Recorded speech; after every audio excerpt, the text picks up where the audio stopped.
पिछले क्लास में हमने लुईस मॉडल पढ़ा था और ये क्लास में हम लुईस मॉडल का एक्सटेंशन मॉडल पढ़ेंगे जिसे हम रेनफे मॉडल कहते हैं या लुईस रेनीफे मॉडल कहते हैं। तो सबसे पहले क्यों इम्प्रूवमेंट की ज़रूरत पड़ी ये समझते हैं। तो सबसे पहले देखिए कि कैपिटलिस्ट का जो सरप्लस का जो ग्रोथ था, अनरिस्ट्रिक्टेड ग्रोथ था, उसमें से कुछ रिस्ट्रिक्शन आ सकता है कुछ सिचुएशन में। वो 3 सिचुएशन है, हम सबसे पहले वो समझते हैं। जैसे अगर term of trade go against industry, मतलब ऐसा हो सकता है कि टर्म ऑफ ट्रेड इंडस्ट्री के अपोजिट में चला जाए। तो इसमें क्या होता है, प्राइस ऑफ एग्रीकल्चर गुड क्या होगा, वो बढ़ जाएगा। जब प्राइस ऑफ एग्रीकल्चर गुड बढ़ जाएगा तो जो सरप्लस लेबर थे एग्रीकल्चर में, तो मानिए वो ट्रम भी पैदा कर रहे थे, मानिए 5 यूनिट ही पैदा कर रहे थे। तो अब 5 यूनिट का प्राइस क्या हो जाएगा, बढ़ जाएगा। 5 यूनिट का प्राइस मानिए पहले 2000 आता था, अब 4000 आएगा। तो अब यहाँ पर क्या हो रहा है कि वो तभी इंडस्ट्री में शिफ्ट होंगे जब उन्हें 4000 से ऊपर दिया जाएगा। तो यही बोला जा रहा है कि if term of trade go against, तो उस समय ये कैपिटलिस्ट का सरप्लस ग्रोथ कम हो जाता है। जैसे वो अगर हायर वेज देंगे सरप्लस लेबर तो उन जो कैपिटलिस्ट का जो शेयर है वो कम हो जाएगा और फिर वो इन्वेस्ट नहीं कर पाएंगे उतना ज़्यादा। तो ये एक रेस्ट्रिक्शन है। दूसरा रेस्ट्रिक्शन है कॉमर्शलाइजेशन ऑफ एग्रीकल्चर सेक्टर।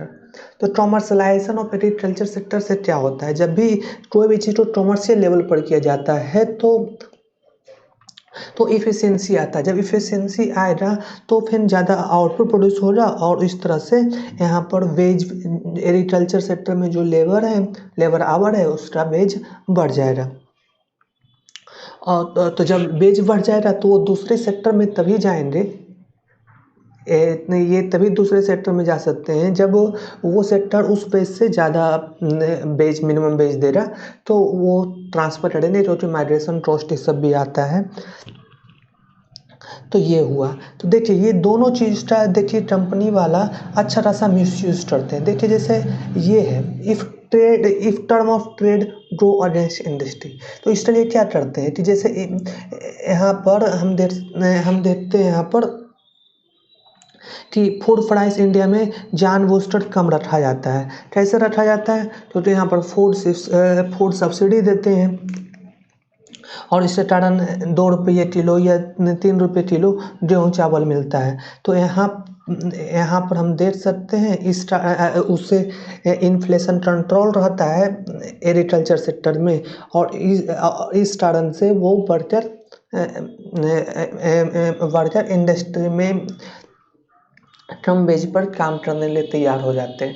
लेकिन इंडिया में ये प्रॉब्लम है। ये इंडिया में प्रॉब्लम क्या है कि इंडिया में मतलब 1966 के बाद इंडिया में प्रॉब्लम क्या आया कि बहुत सारा मतलब dispute act, industrial dispute act ये सब आ गया था, फैक्ट्री एक्ट आ गया था।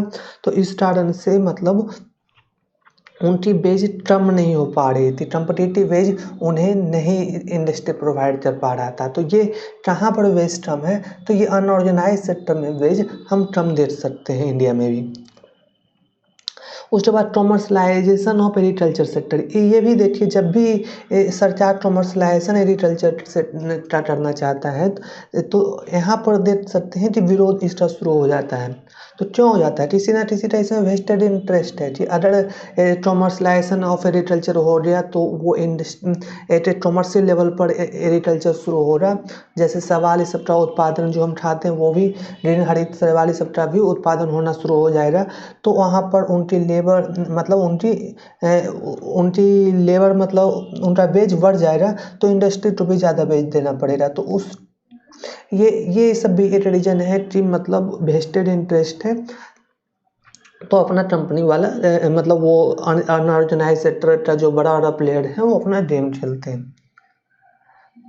और तीसरा है कि जैसे ट्रेड यूनियन है। ट्रेड यूनियन क्या है, ये देखिए ट्रेड यूनियन एक बहुत बड़ा रोल प्ले करेगा कि ट्रेड यूनियन अपना बेस कम होने नहीं देगा। तो जब ट्रेड यूनियन के कारण जब वेज कम नहीं हो रहा तो फिर से वही कंपनी का प्रॉफिट कम हो रहा। तो फिर वो इन्वेस्ट नहीं कर पाएंगे। तो ये था, ये पॉसिबल रिस्ट्रिक्शन है कैपिटलिस्ट सरप्लस ग्रोथ में।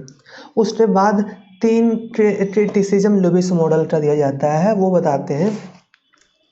तो उसमें से सबसे पहला है कि अगर कैपिटल जो एक्यूमुलेशन हो रहा है, कैपिटल जैसे जो प्रॉफिट कंपनी का हो रहा है, वो मानिए लेबर सेविंग इंडस्ट्री का हो, तो हम जो बार बार ये बोल रहे थे कि जैसे ये मानिए ये कैपिटलिस्ट का सरप्लस होता था तो वो इन्वेस्ट करते थे, फिर ये मार्जिनल प्रोडक्टिविटी ऑफ लेबर का बढ़ जाता था और ये मतलब ज़्यादा एग्रीकल्चर लेबर को इंडस्ट्री में जॉब देने लगते थे। मान लीजिए लेकिन ये जो प्रॉफिट है उसका वो इस्तेमाल करते हैं लेबर सेविंग इंडस्ट्री में, तो इस कारण उनकी और मतलब एम्प्लॉयमेंट अपॉर्चुनिटी कम हो जाएगा। दूसरा क्रिटिसिज्म इसमें दिया गया है कि ये वैसे कंट्री में वैलिड नहीं है जहाँ पर जो अगर मानिए वो कोई कंट्री क्लोज्ड कंट्री है, तो क्लोज कंट्री में हम क्या बोल रहे हैं कि हम बोल रहे हैं कि धीरे धीरे वो एग्रीकल्चर सेक्टर में आया है, एग्रीकल्चर सेक्टर से वो आ जाएंगे इंडस्ट्री सेक्टर में, तो वो क्लोज कंट्री है, तो कहाँ से मतलब इम्पोर्ट फूड करेंगे। और मानिए स्मॉल कंट्री में सेविंग बढ़ाएंगे भी, तो ये जो प्रॉफिट इतना प्रॉफिट ना हो जाएगा कि वो कैपिटल खरीद सकते हैं, कैपिटल गुड्स खरीद सकते हैं और या कैपिटल गुड्स बना सकते हैं। और तीसरा वही रेस्ट्रिक्शन जो पहले पढ़ चुके हैं कि किसी भी कंट्री में कैपिटलिस्ट का शुरुआती कैपिटलिस्ट का होना जरूरी है, मतलब शुरुआत में कैपिटलिस्ट और कुछ कैपिटल का होना जरूरी है। और तीसरा रेस्ट्रिक्शन है कि मानिए एग्रीकल्चर से हम इंडस्ट्री में ले जाते हैं, मतलब ये क्रिटिसिज्म है कि एग्रीकल्चर से वर्कर को इंडस्ट्री में ले जाते हैं, तो आराम से तो हम ले जा नहीं सकते हैं, तो इसको ले जाने के लिए मतलब कोई ना कोई उपाय हमें करना पड़ेगा। जैसे एग्रीकल्चर का वर्कर है तो उन्हें सबसे पहले कुछ छोटा मोटा ट्रेनिंग देना पड़ेगा, उसके बाद इंडस्ट्री में आएगा। लेकिन लेविस मॉडल इसमें उनकी क्रिटिसिज्म नहीं बोला जा सकता है, क्योंकि जो लेविस मॉडल है वो फर्स्ट इंडस्ट्रियल रिवॉल्यूशन के समय आया था, और फर्स्ट इंडस्ट्रियल रिवॉल्यूशन में एग्रीकल्चर और इंडस्ट्री दोनों का नेचर लगभग समान था, मतलब कोई उतना बड़ा टेक्नोलॉजिकल इनोवेशन नहीं हुआ था कि इनको ट्रेनिंग देने की बहुत ही ज़्यादा ज़रूरत हो। तो ये इस कारण से मतलब उनकी ये क्रिटिसिज्म मतलब उतनी वैलिड नहीं है। और ये मतलब यही मेनली है ये उनकी क्रिटिसिज्म। अब हम चलते हैं इम्प्रूव्ड वर्जन पढ़ने के लिए। इम्प्रूव्ड मतलब एक्सटेंशन है लुईस मॉडल का, और इसमें एक इम्प्रूवमेंट है, हम वो देखेंगे।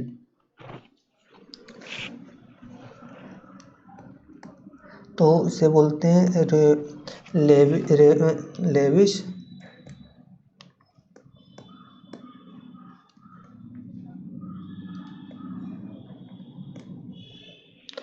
इसको बोलते हैं लेविस रेनी फे मॉडल।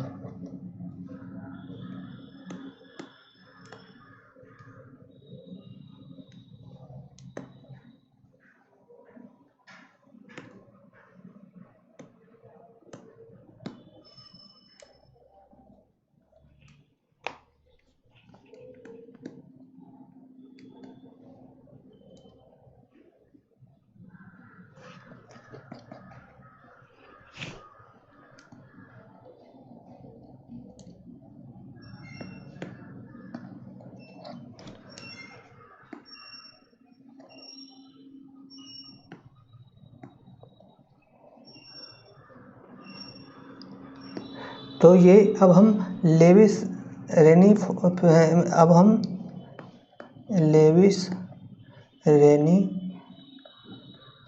फे मॉडल पढ़ते हैं।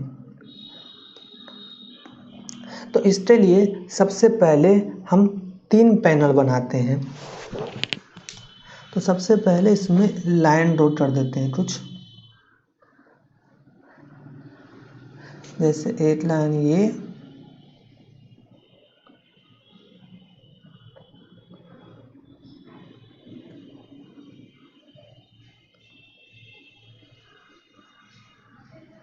माने 3 पैनल ड्रॉ कर देते हैं। एक पैनल ये ड्रॉ किए हैं,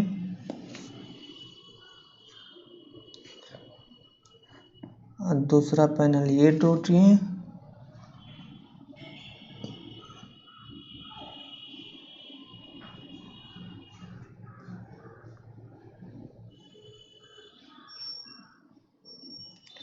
और एक तीसरा पैनल यहाँ ड्रॉ कर देते हैं,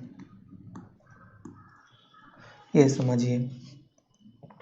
तो 3 पैनल हमने ड्रॉ कर दिया है और यहाँ पर हम लिख देते हैं एग्रीकल्चर लेबर आवर, यहाँ पर भी लिख देते हैं एग्रीकल्चर लेबर आवर। ये यहाँ पर सरप्लस है, यहाँ पर टोटल प्रोडक्ट है और यहाँ पर इंडस्ट्रियल वेज रेट है।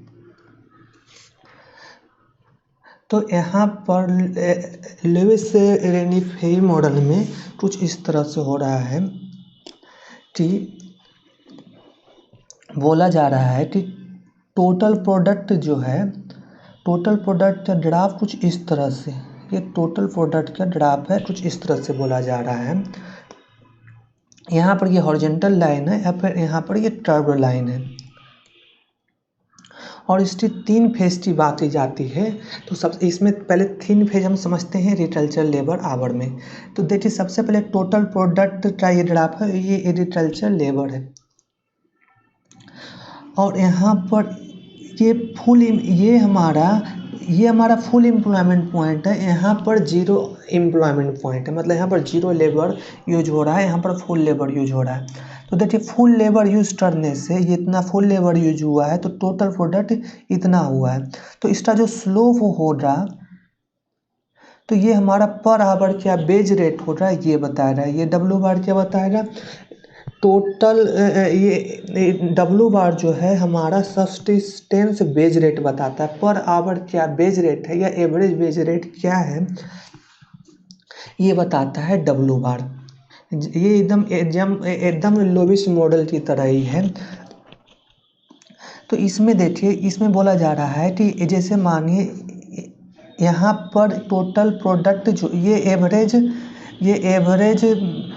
प्रोडक्ट है और यहाँ पर हम देख सकते हैं हॉरिजॉन्टल लाइन है टोटल प्रोडक्ट का, टोटल प्रोडक्ट हॉरिजॉन्टल लाइन है, फिर यहाँ पर ये कर्व्ड शेप में है। तो हॉरिजॉन्टल लाइन जब टोटल प्रोडक्ट का होगा तो उसका हम जब मार्जिनल प्रोडक्ट निकालेंगे डिफ्रेंशिएशन करके, तो यहाँ पर मार्जिनल प्रोडक्ट हमारा 0 आ जाएगा, जिसको फर्स्ट फेज बोला गया है। इसे हम बोल देते हैं मानिए बी डैश, इसे इसका मार्जिनल प्रोडक्ट 0 आ गया है और इसे हमने बी डैश बोल दिया है।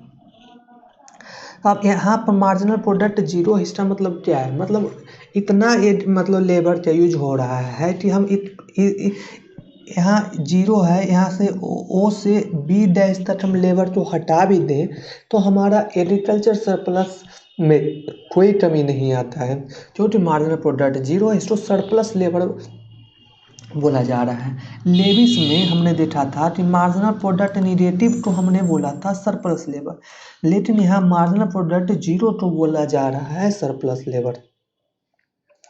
तो ये जब हट जाएगा तो अगर मानिए सरप्लस मानिए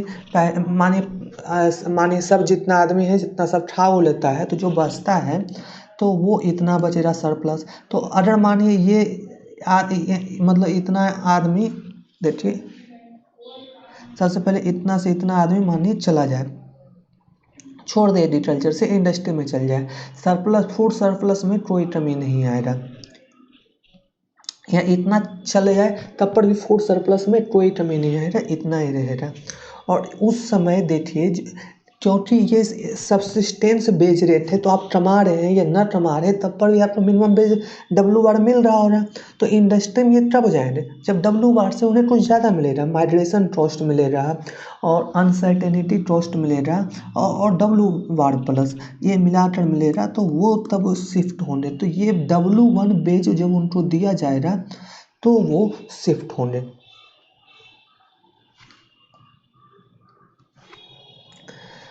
तो इस तरह से हम देख सकते हैं कि ये इतना तक हम देख सकते हैं कि मानिए हम बी है तो 0 से बी लेबर आवर जो शिफ्ट हो रहा है उनको W1 बेच देने पर शिफ्ट हो जाते हैं। इसे हम बोल सकते हैं फेज 1।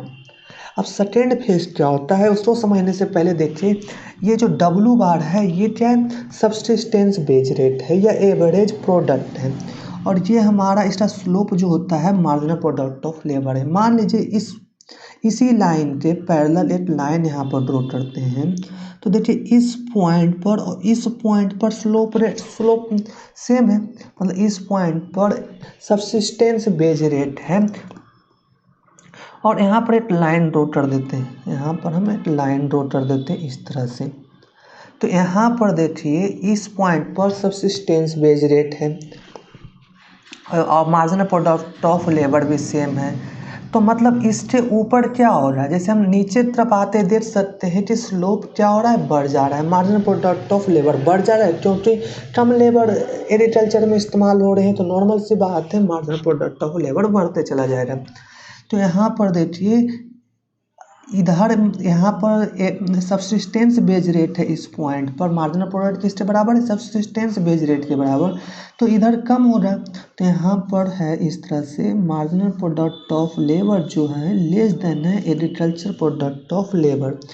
ये इस रीजन को हम सरप्लस लेबर बोलते हैं, तो इस रीजन को हम बोलते हैं डिस्ट्राइस्ड लेबर, डिस्ट्राइस्ड लेबर आवर बोलते हैं, जब marginal product of labour less than agriculture product of labour है। अब खाने वाला आदमी उतनी ही है लेकिन प्रोडक्शन जरा सा कम हो रहा है, तो नॉर्मल सी बात है कि मानिए साल भर में खाने के बाद मानिए पहले मानिए 20 किलो बचता था, तो अब मानिए 10 किलो बचेगा। देख सकते हैं कि सरप्लस धीरे धीरे क्या हो जाएगा, कम जाएगा, सरप्लस कम जाएगा। अब देखिए यहाँ पर ये सिर्फ ये W1 बेज मान रहे थे, अब इस सिचुएशन पर सिर्फ W1 बेज नहीं मान रहे, वो 3 कॉस्ट मान रहे थे। पहला माइग्रेशन कॉस्ट, अनसर्टेनिटी कॉस्ट। अब पहले जो ये रीजन में सब्सिस्टेंस बेज ही एडिशन करके मान रहे थे, वो बोलेंगे कि हम तो सब्सिस्टेंस बेज नहीं, हम तो पहले से भी जैसे सब्सिस्टेंस बेज तो मिल ही रहा है और तो हम तो एक्स्ट्रा कमाते थे, हमको वो भी बेच दिया जाएगा, अपॉर्चुनिटी कॉस्ट दिया जाएगा, तब हम इंडस्ट्री में शिफ्ट करेंगे। तो हम देख सकते हैं कि इनको शिफ्ट कराने के लिए धीरे धीरे इस तरह से मार्जिनल प्रोडक्ट ऑफ लेबर बढ़ रहा होगा, उसी तरह से इनको बेज भी बढ़ाना होगा। तो ये जो पॉइंट है इसको इसी कारण बोलते हैं फर्स्ट टर्निंग पॉइंट। क्या बोलते हैं, फर्स्ट टर्निंग पॉइंट। अब देखिए ये फेज सेकेंड है, फेज सेकेंड हमने देख लिया। अब फेज थर्ड जो है वो फेज थर्ड में देखिए ये जो फेज सेकेंड है इसमें marginal product of labour subsistence wage rate से कम है, लेकिन इसके बाद सिचुएशन बदल जाता है। इसके बाद कॉमर्शियलाइजेशन फेज आता है, उसमें क्या होता है marginal product of labour average product of labour से ज़्यादा रहता है। तो ये कॉमर्शियलाइजेशन फेज है। तो कॉमर्शियलाइजेशन फेज में क्या होता है, जैसे देख सकते हैं कि मानिए ये हमारा एवरेज प्रोडक्ट वाला लाइन है और ये हमारा मार्जिनल प्रोडक्ट वाला लाइन है। तो ये इस पॉइंट जो आप क्रॉस कर रहे हैं, तो देखिए पर व्यक्ति ज़्यादा प्रोडक्शन कम कर रहा है, ज़्यादा प्रोडक्शन कम कर रहा है और खाएंगे तो जरूरी। तो देखिए सरप्लस क्या हो जाएगा, अचानक से यहाँ पर शिफ्ट होना शुरू होगा। तो ये दूसरी टर्निंग पॉइंट होगा। और यहाँ पर देखिए कॉमर्शियलाइजेशन ऑफ एग्रीकल्चर हो रहा है। जैसे जैसे लेबर कम होते जाए ना, उनकी प्रोडक्टिविटी एग्रीकल्चर सेक्टर में बढ़ते चल जाए ना, और उस तरह से यहाँ पर तो और ऐसा ना यहाँ पर बढ़ेगा बेज रेट इंडस्ट्रियल सेक्टर में, तभी वो शिफ्ट होंगे। तो हम देख सकते हैं कि थर्ड फेज एंड होते होते हमारा सरप्लस जीरो हो जाता है, टोटल प्रोडक्ट भी जीरो आ जाता है। तो हम इंडस्ट्री से जो कमाएंगे बाहर से हम खरीद के ले आएंगे। तो ये इस तरह से हम देखते हैं कि लेविस रेनिफे मॉडल जो है एक्सटेंशन है लेविस मॉडल का। यहाँ पर इम्प्रूवमेंट हम देख सकते हैं कि लेविस मॉडल में सरप्लस लेबर से डिस्टाइस्ड लेबर तक सब जगह W1 वेज देने की बातें जा रही थी, लेकिन यहाँ पर हम देख सकते हैं कि यहाँ पर वेज बढ़ते हुए दिखाया जा रहा है। Thank you.